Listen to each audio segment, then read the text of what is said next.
அஸ்ஸலாமு அலைக்கும் friends, welcome back to our channel. இன்றைக்கி நம்ம சேனலில் சிக்கன் வச்சு எப்படி குருமா செய்கிறதுன்னு பார்க்கலாம். அதுக்கு ஒரு பெரிய வெங்காயம் இந்த மாதிரி நறுக்கி வச்சுக்கிட்டேன். அது கூடவே 4-5 சின்ன வெங்காயம் நறுக்கி வச்சுக்கிட்டேன். அது கூட தக்காளியும் நறுக்கி வச்சுக்கிட்டேன். இப்போ நம்ம குருமாக்காக சீரகம், கசகசா, மிளகு, சோம்பு எல்லாம் வச்சு அரைச்சி ஒரு மசாலா ரெடி பண்ணியாச்சு. இது கூடவே குருமாவுக்கு கொஞ்சமாக புதினா மல்லி எடுத்துக்கிட்டாச்சு. நான் 1/2 கிலோ சிக்கன் எடுத்திருக்கேன். இப்போ அதை மேரினேட் பண்ணிடலாம். அதுக்கு தேவையான அளவு கல் உப்பு சேர்த்துக்கலாம். அது கூடவே ஒரு 1/4 கப் தயிர் சேர்த்துக்கோங்க. இப்போ நம்ம நறுக்கி வச்சுருக்க தக்காளி, அப்புறம் அது கூட ஒரு பச்சை மிளகாய், அப்புறம் நறுக்கி வச்சுருக்க பெரிய வெங்காயம் இதெல்லாம் சேர்த்துக்கலாம். உங்களுக்கு பச்சை மிளகாய் தேவைப்பட்டால் நீங்கள் 2 கூட சேர்த்துக்கலாம். நம்ம இது கூடவே புதினா மல்லியும் கொஞ்சம் சேர்த்துக்கலாம். இது கூட 1 ஸ்பூன் இஞ்சி பூண்டு பேஸ்ட்டு சேர்த்துக்கலாம்.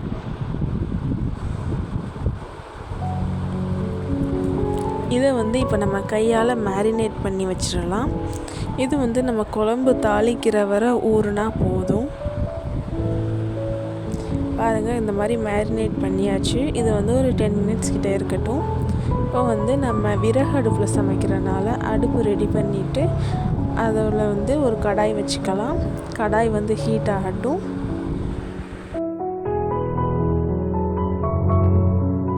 கடாய் ஹீட் ஆனதுக்கப்புறம் 2 ஸ்பூன் அளவுக்கு நெய் சேர்த்துக்கலாம்.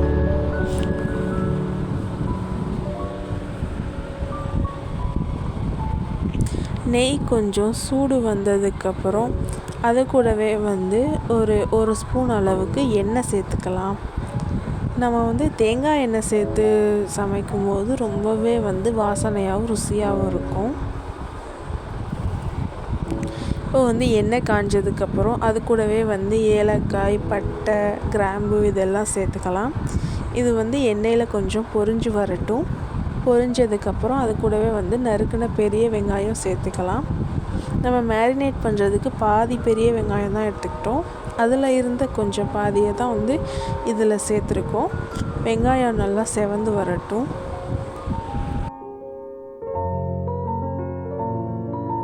பாருங்கள், வெங்காயம் இந்த மாதிரி கலர் மாதிரி செவந்ததுக்கப்புறம் அது கூட நறுக்கின தக்காளி சேர்த்துக்கலாம். சேர்த்து நல்லா வதக்கி விட்டுக்கோங்க.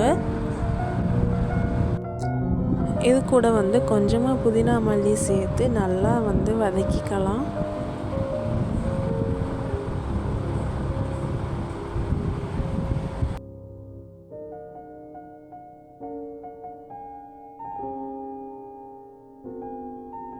எல்லாம் வதங்கினதுக்கப்புறம் இஞ்சி பூண்டு பேஸ்ட்டும் அது கூட மிளகாய்த்தூளும் சேர்த்து மிக்ஸ் பண்ணி இதோட சேர்த்துக்கலாம்.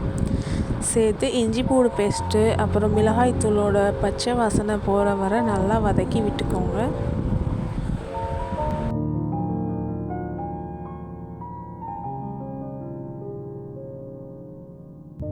எல்லாம் வதங்கினதுக்கப்புறம் ஒரு 1/4 கப் அளவுக்கு தயிர் சேர்த்துக்கலாம். தயிர் சேர்த்துட்டு நல்லா வதக்கிக்கோங்க. கைவிடாமல் வதக்கிக்கோங்க. தயிர் நல்லா வெந்து வரட்டும்.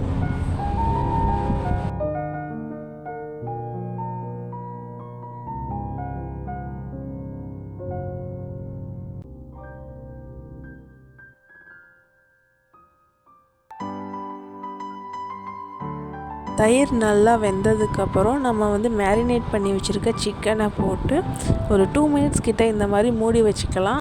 அப்போ தான் குழம்போட வாசனை எல்லாம் அதிலேயே அடங்கி இருக்கும். இப்போ நம்ம சிக்கன் எல்லாம் மசாலாவில் படுற அளவுக்கு நல்லா பிரட்டி விட்டுக்கலாம்.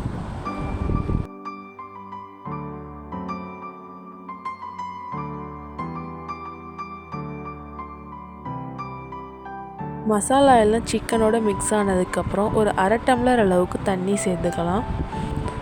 தண்ணி என்னடா டிஃப்ரெண்ட் கலரில் இருக்குதுன்னு யோசிக்காதீங்க. நான் மசாலா அம்மியில் அரைச்சதுனால மசாலா அரைக்க பயன்படுத்தின தண்ணி தான் குழம்புல சேர்த்துருக்கேன்.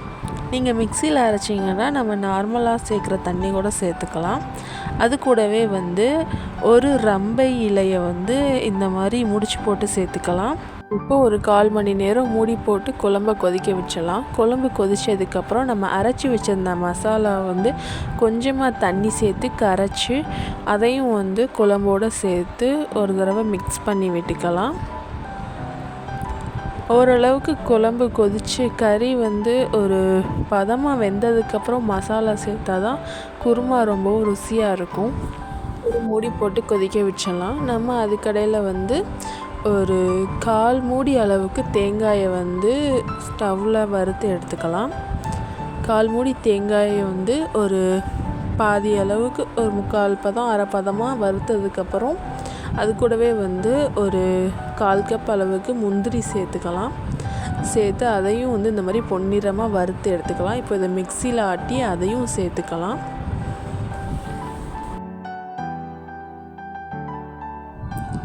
இது கூட வந்து ஒரு கொஞ்சமாக வந்து தண்ணி சேர்த்துக்கோங்க. அது கூட தேவையான அளவு உப்பு சேர்த்துக்கலாம். சேர்த்துட்டு லைட்டாக வந்து ஒரு தடவை கிளறி விட்டுக்கோங்க. கிளறிட்டு நம்ம மூடி போட்டு கொதிக்க வச்சிடலாம். அவ்வளோதான், நம்மளோட சுவையான குருமா ரெடி ஆயிடுச்சு.